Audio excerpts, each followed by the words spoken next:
Today, we are going to be watching a video called Do Atheists Believe in God After All? Now, of course, you and I know the answer is, well, no, of course not. That's what makes us atheists. I have said many times, if I thought there was any reason to believe in God, if I thought there was any evidence, I would say, well, yes, there is, but there isn't.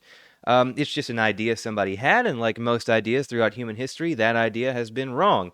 Thoroughly disproven, debunked, so on and so forth. God does not exist. But Christians will never believe an atheist is legitimate about the things we say, so of course they'd release a video called this. Now, this video is from a channel called Blogging Theology. This channel has about 400,000 subscribers, which is incredible to me because the video looks like it was recorded on an actual potato. Not a potato camera, a potato, straight up. So let's watch this video and see what novel, very new, never used before arguments this man came up with. I recently discovered the results of a study that reveals something very interesting about atheists, and I'll link it in the description below.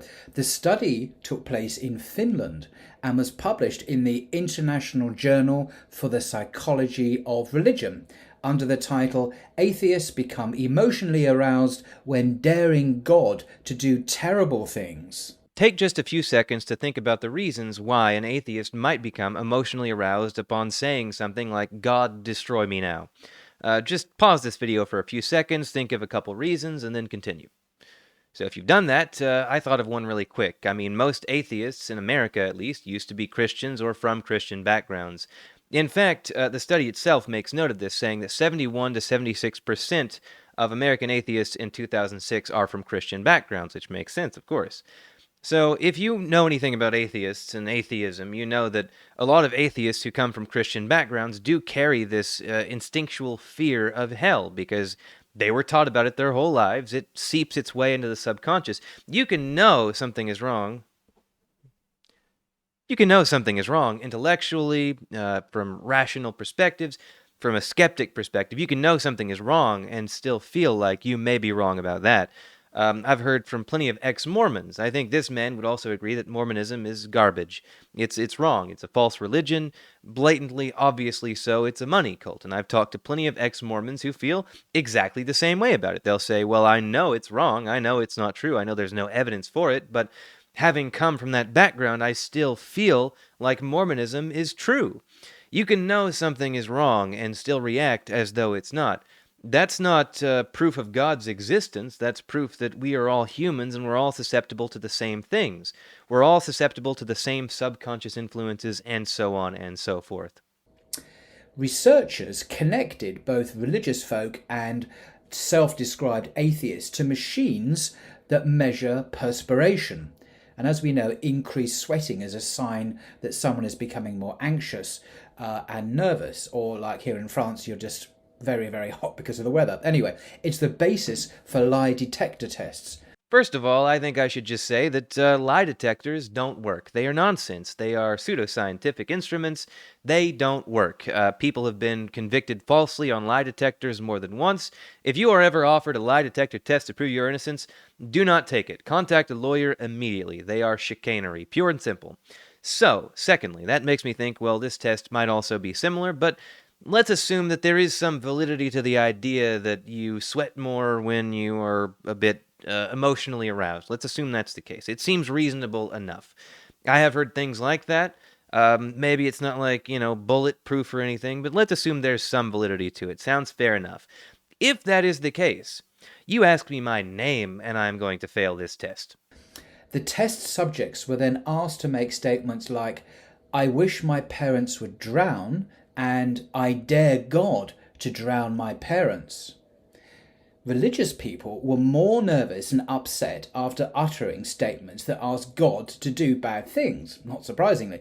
But researchers were more interested to see how atheists responded. Now, before I go on, what do you think how would atheists respond to, under test conditions, asking them to state, I dare God to drown my parents, and then I wish my parents would drown. Would there be a difference for atheists? What do you think? I think those are disturbing statements regardless of whether or not you include God. I think if you were to ask me to say something like that about somebody I love, I would have a similar reaction whether or not God was included in that because it's disturbing.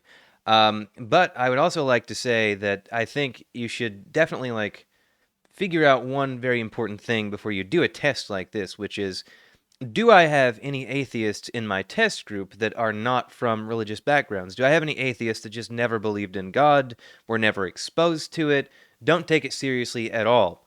The study did not really do that exactly. The study just had a bunch of atheists from different backgrounds. I don't know if I would say this is a good study or not. Like, I read the study, I wasn't too impressed by it.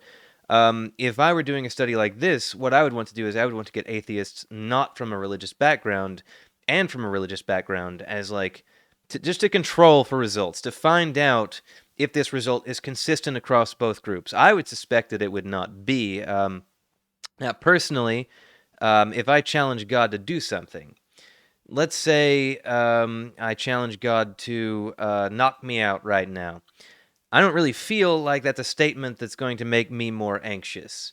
But I have done things like that and felt anxiety for what were, I think, very good reasons, not the daring God part necessarily.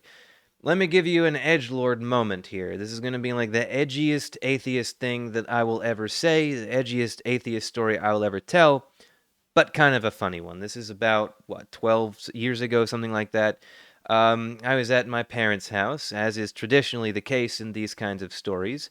I was 22 years old at this time. I was pretty well out of the edgelord atheist phase, but it came back every now and then because sometimes you just can't handle these people saying certain things. So my mom had been going on some religious rant, and there was a thunderstorm, pretty big thunderstorm blowing in. Severe thunderstorm, warned, lightning, cloud to ground. You could see it off in the distance, rolling in. The wind started kicking up.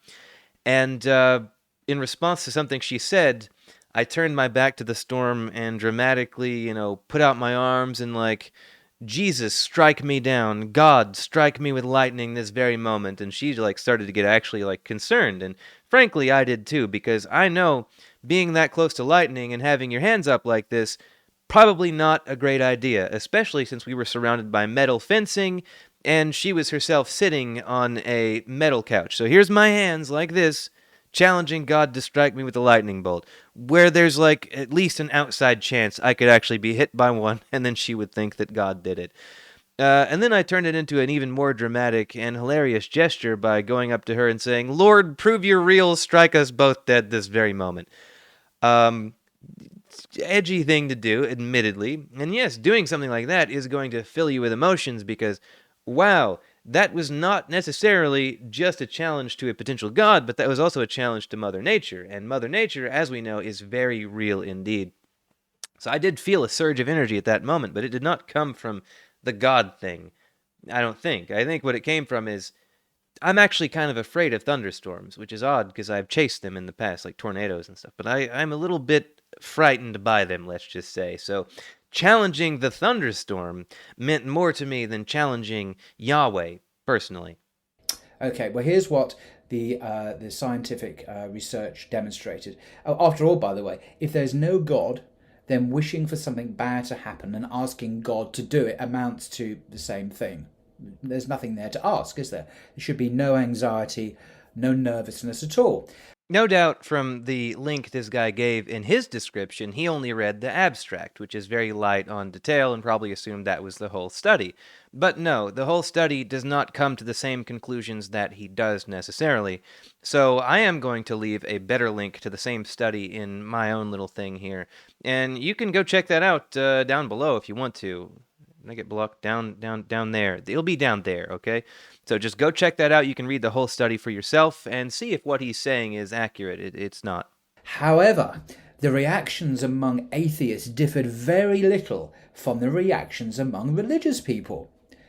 A quote from the report here, and you can read it for yourself online if you go to the link.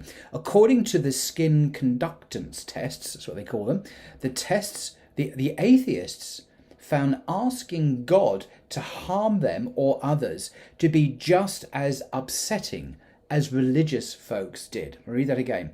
According to the test results, the atheists found asking God to harm them or others to be just as upsetting as the religious folks did. Isn't that amazing? No, that's not amazing. I don't find it amazing that asking for a bad thing to happen has the same emotional response if you put God somewhere in there. I don't see why putting God somewhere in a statement asking for something bad to happen should be any better than just asking for a bad thing to happen. It seems like they should have similar responses. You're still asking for a bad thing to happen. It's not amazing. I'll come to why this might be in a minute. Just to finish off the paragraph I'm reading from the report, the researchers also compared the reactions of atheists when making statements like, I wish my parents were paralyzed and I dare God to paralyze my parents.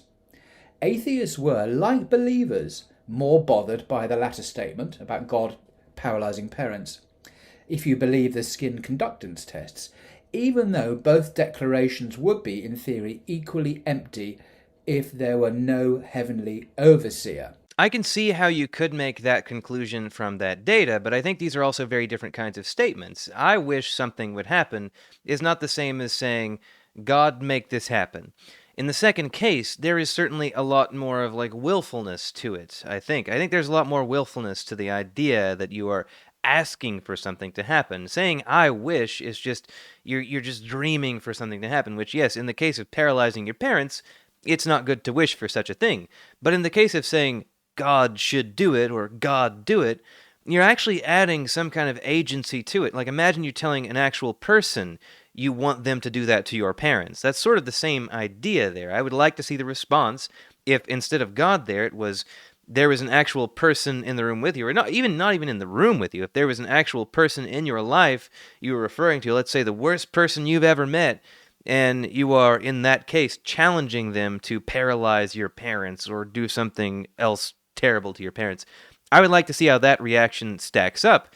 Now, you could also say that's complicated by the fact that that person actually exists, which, fair enough, I guess. But my point here is just that I think the second case, demanding that somebody do something to your parents, that's a lot worse than just wishing. I think these are different kinds of statements. I don't think this is another reason why I think this study was not necessarily a great study.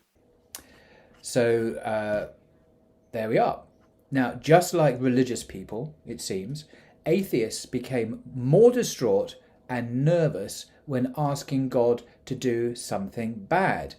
Now, why would that be? Well, the author of the report doesn't say why, but from a Muslim point of view, at least. I really hate to bury the lead, but a guy named Paul Williams, who is obviously just a white Briton that turns out to be a Muslim, was too good to mention up front. Yes, he is a Muslim. He's also wrong about some things, like he's wrong about the authors of the study not having any conclusions. The authors of the study did in fact have conclusions, but again, he just read the abstract. Now, one of their conclusions was not, God has written on every heart that he is real. That was not one of the conclusions of the study. In fact, one of the conclusions was that atheists are a lot more ambivalent about the question of God than our declarations suggest. Like, let's say an atheist has like an antipathy towards the idea of God in general.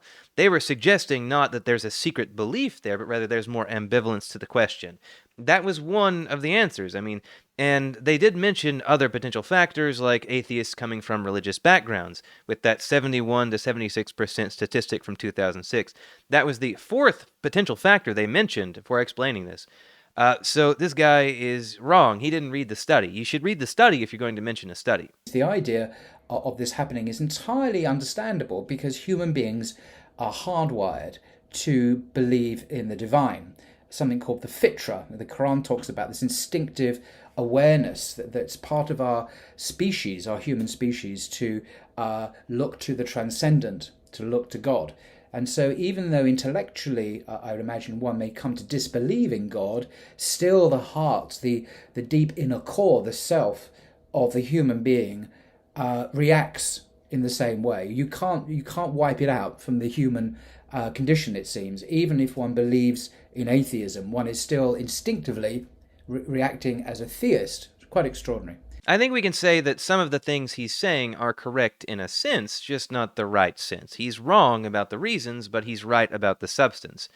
For example, he says that every human has a yearning towards the divine or whatever. Do I think that's true? Well, sort of, but not for the reasons he thinks that's true. I think that religion served a community building purpose early in the species' history, and that has just held on for a long time since. Now, these days, we have other things that serve that same purpose. I mean, nationalism is a pretty big one, as you can see from the recent, very depressing European election results, as you can see from Donald Trump, as you can see from Brexit, and so on and so forth. Nationalism is just one example, but humans are community builders, and I think the religious impulse is the same thing. I think that religiosity is really just a community building impulse taken to an extreme. But I must say that since you can actually look at the human brain during like worship of gods or whatever, you can see that the brain does light up.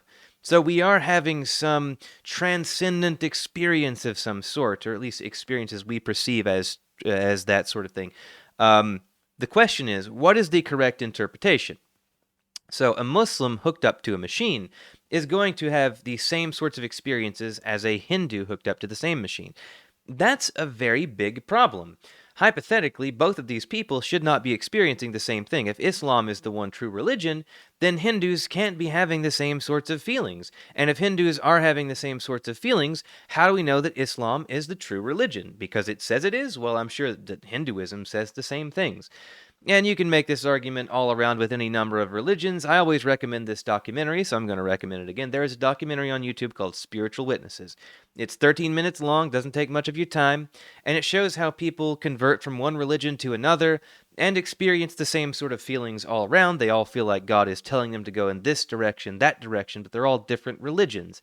It's a very good short documentary, only has about 80,000 views. Check it out, it's fantastic. So, but I don't think it's fair to say that every atheist secretly believes God exists. Then what's with the title of your video, my guy?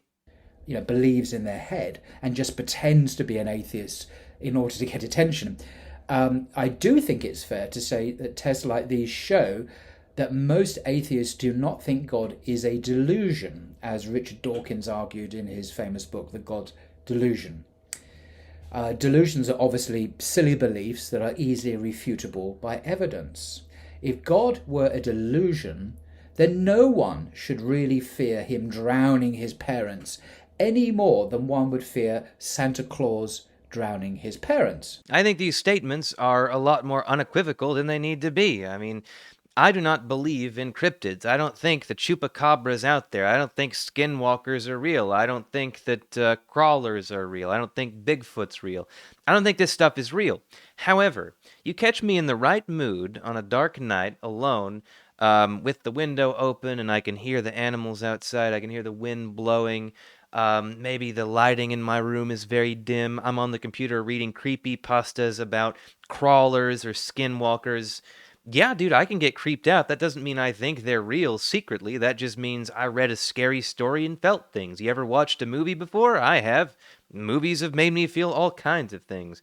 Everything, Everywhere, All at Once, for example. I've watched that movie probably like 5 or 6 times. Every time I watch it, I feel something new. There's always something I didn't see the first time that I can in some way relate to my life that makes me feel something. Does that mean Everything, Everywhere, All at Once is real? Well, no, it's just a movie, but of course, this guy, he's not really thinking things through that solidly. He's not. This is what religion does to your brain. Religion dulls your thinking capacity. You can think of fewer reasons for things to be the case, it seems like. Your brain gradually gets taken over by the algorithms, the virus of religion. Religion is indeed delusion, as Dawkins famously said. It is. It is just the case that religion is mass delusion. I mean, even this guy would have to agree, probably, if you really pressed him on it, like, what is Hinduism to him?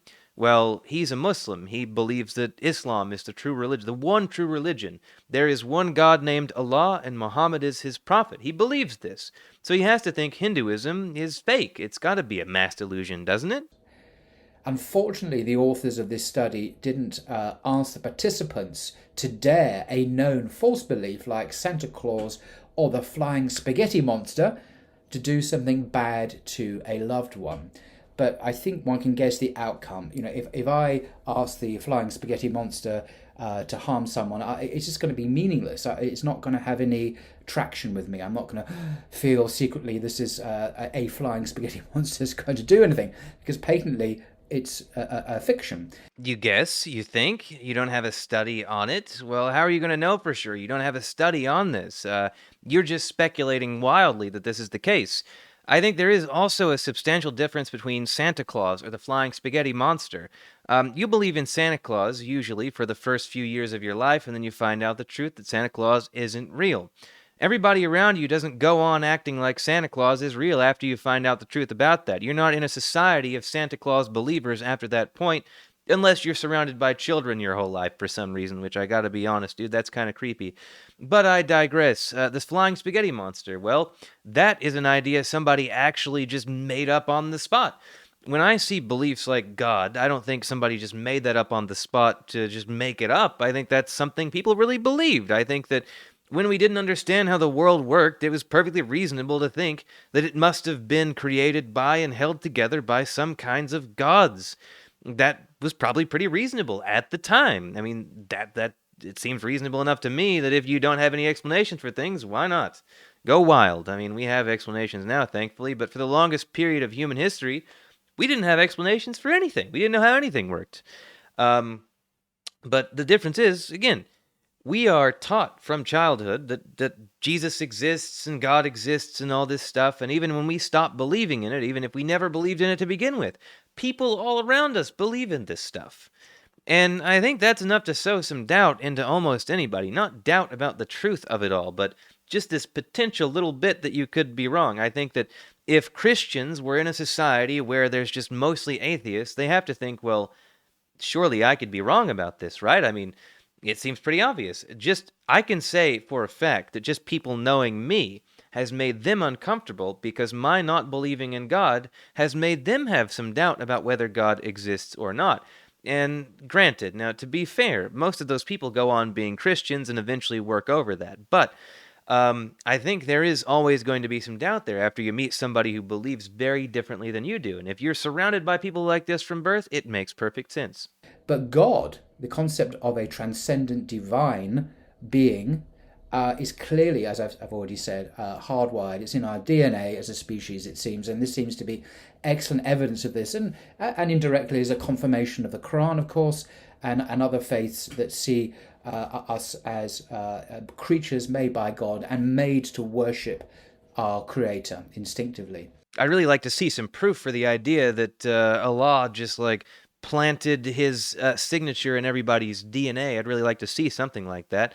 It's very odd to me that he refers to other religions to back up his own religion when Islam is supposed to be the one true faith. Allah is the one true God, Muhammad is his servant, all that good stuff. It's very odd to me. It's a very odd video all around. He's a very odd guy. Didn't seem to make a lot of sense. Very much wandered far outside of the subject of the study he clearly didn't read. Fascinating, fascinating stuff from this blogging theology guy. Thanks very much for that, Blogging Theology. And for the rest of you, I hope it was something. I hope it was good for you. I hope you enjoyed. I hope you had a good time here, and I hope you have a great day.